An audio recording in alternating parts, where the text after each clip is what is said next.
আজি দেখুৱাম MBৰ পৰা KB লৈ এটা সিগনেচাৰ কেনেকৈ কনভাৰ্ট কৰে মানে হয়তো ধৰক MB হৈ আছে MBৰ পৰা KB বনাব লাগে লাইসেন্সৰ ক্ষেত্ৰতে হওক হয়তো ধৰক কিবা চাকৰি বাকৰিৰ ক্ষেত্ৰতে হওক আপোনাৰ যেতিয়া আপলোড দিব লাগে এটা সিগনেচাৰ তাতে ধৰা থাকে 10 KB 20 KB 15 KB এনেকা থাকে কিন্তু ফটোটো মাৰিলো মাৰাৰ পিছত কি হল 20 KB হৈ গল হয়তো 30 MB হৈ গল তেতিয়া 15 KB ধৰা আছে সেই 15 KB তাতে আপলোড দিল তাৰ 20 KB ফটোটো নলয় হেৰ গতিকে সেই বিষয়ে মানে KBৰ পৰা MBৰ পৰা KB লৈ কেনেকৈ কনভাৰ্ট কৰে হেতু মই আজি আপোনালোকক দেখুৱাম আপুনি কি কৰিব আপোনাৰ হাতত থকা মোবাইলেদি আপোনাৰ মোবাইলৰ পৰা যিকোনো এটা ব্ৰাউজাৰত যাব ব্ৰাউজাৰটো ওপেন কৰিব ওপেন কৰি ফেলে সাৰ্চ বাৰত লিখিব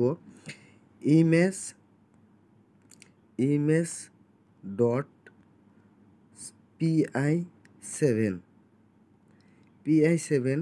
মাৰি ফেলে আপুনি কি কৰিব সাৰ্চ কৰি দিব সাৰ্চ কৰাৰ লগে লগে আপোনাৰ সন্মুখত এনেকুৱা এটা পেজ খোলা হ'ব pi7 ইমেজ টুল এটো এই ফার্স্ট পেজতে আপনি ক্লিক কৰি দিব ক্লিক কৰি দিয়াৰ লগে লগে আপোনাৰ সন্মুখত এনেকুৱা এটা পেজ খোলা হ'ব আপুনি স্ক্ৰল ডাউন কৰি ফেলে তলকলৈকে আহি যাব তলকলৈকে আহাৰ পিছত এতে লেখা পাব ৰেসাইজ সিগনেচাৰত ক্লিক কৰি দিব ক্লিক কৰি দিয়াৰ পাছত আকৌ আপোনাৰ পেজটো এনেকুৱা টাইপৰ আহিব পেজটো খোলা কৰাৰ পিছত সিলেক্ট ইমেজত ক্লিক কৰি দিব তাৰ পিছত ব্ৰাউজ কৰি দি ফেলে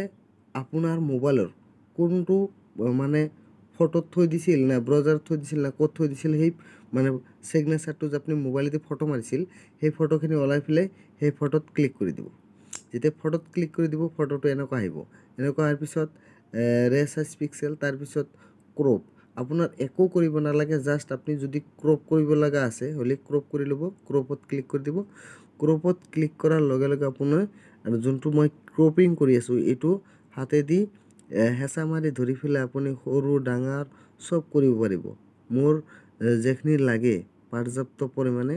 মই হেখিনি সৰু ডাঙৰ কৰি লৈছো লৈ ফেলে হেখিনি ক্ৰপিং কৰি দিলো তাৰ পিছত আপুনি জুমো কৰিব পাৰিব মানে ৰুট ওভাৰ কৰিব পাৰিব এটা মোৰ জুম কৰিব লগাও একো নাই ৰুট ওভাৰ কৰিব লগাও একো নাই মই ডাইৰেক্ট কি কৰিম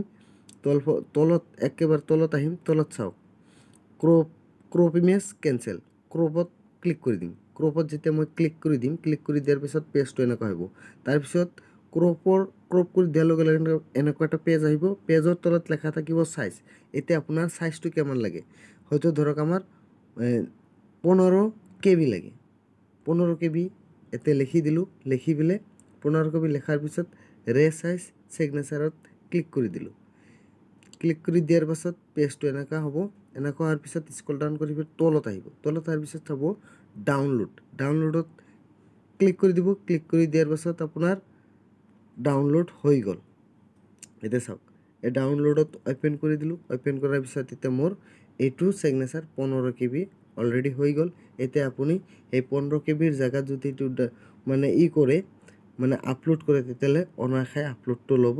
গতিকে আজিৰ ভিডিও এখনি আছিল যদি ভাল লাগে তেতিয়াহলে কমেন্ট কৰিব আৰু পাৰে মানে এটা শেয়াৰ কৰি দিব